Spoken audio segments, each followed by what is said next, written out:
First, live, local. This is Fox 12 Now.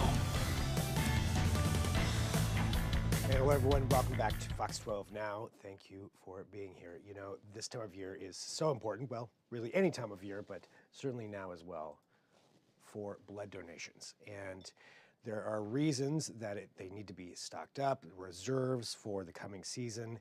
And we wanted to find out more about that. And we actually have a blood drive that's going right now. This is with Bloodworks Northwest.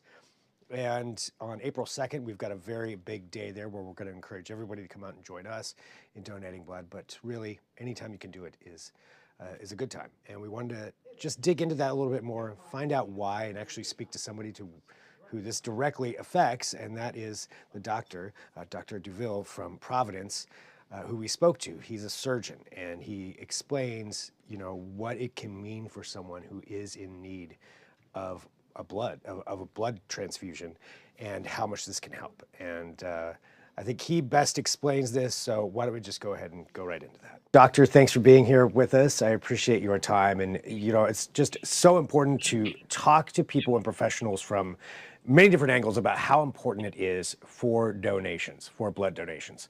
And from your perspective, I wondered if you could just maybe tell us just a little bit about yourself and your role there, but also why this is such an important time to have these donations and to have a stockpile needed for these situations. Well, thanks, Greg. Thanks for having me here with you.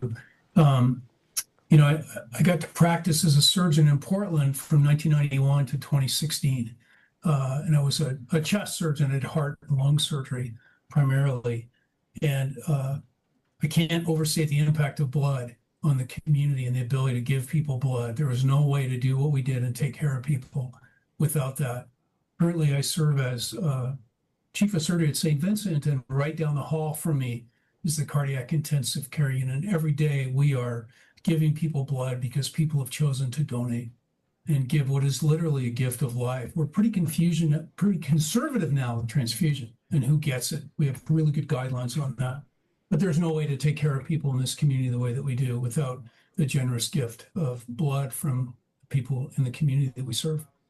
And these are situations where people, however it is you find yourself in that, I mean, it's absolutely necessary, as you mentioned, to have those donations and a stockpile of that. And, you know, when you're talking about it, you know, again, from your perspective too, what would you say to people to encourage them to get involved and to donate blood?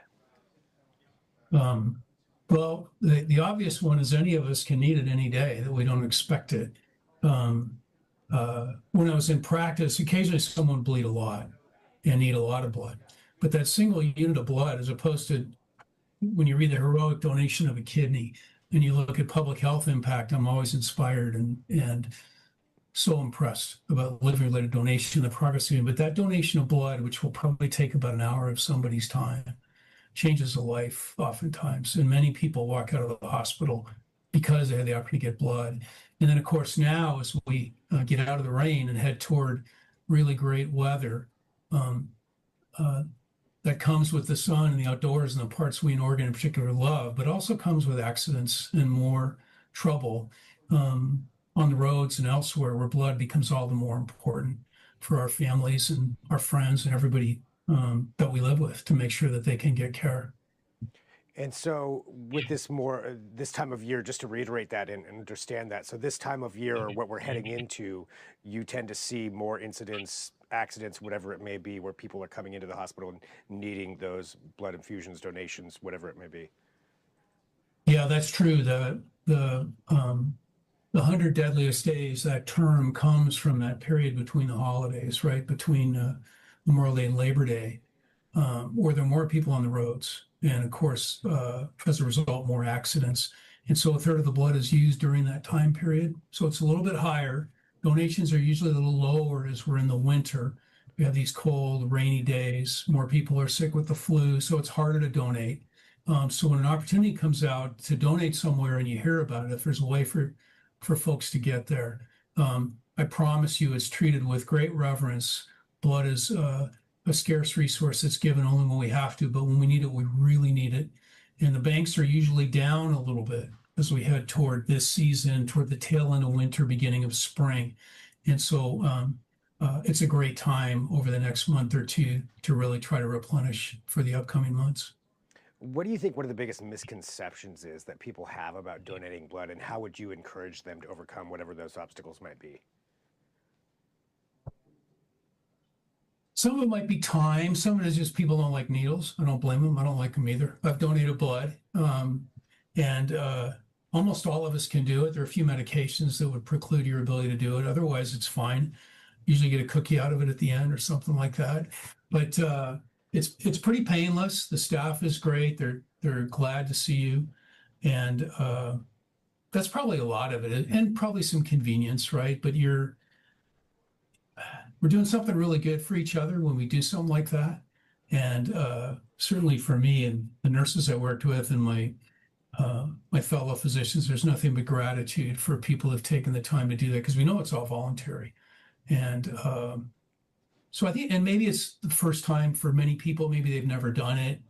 And hospitals and healthcare and all that are something a lot of people understandably like to just stay away from.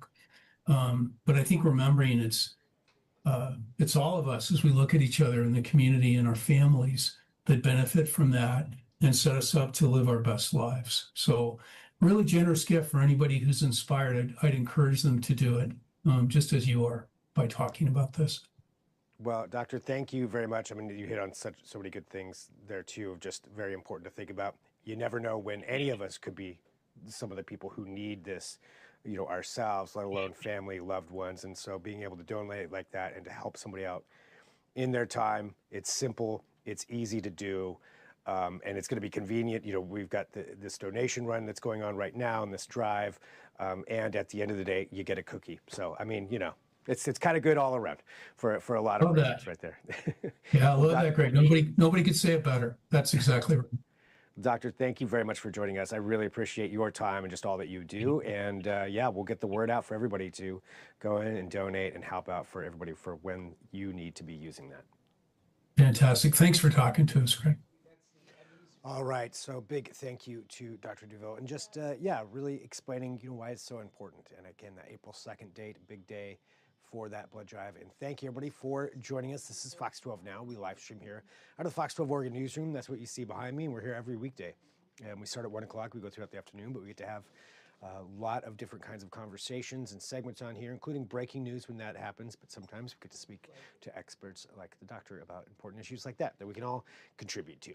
All right, we're going to take a quick break. We'll be back here in just a minute with more Fox 12 Now.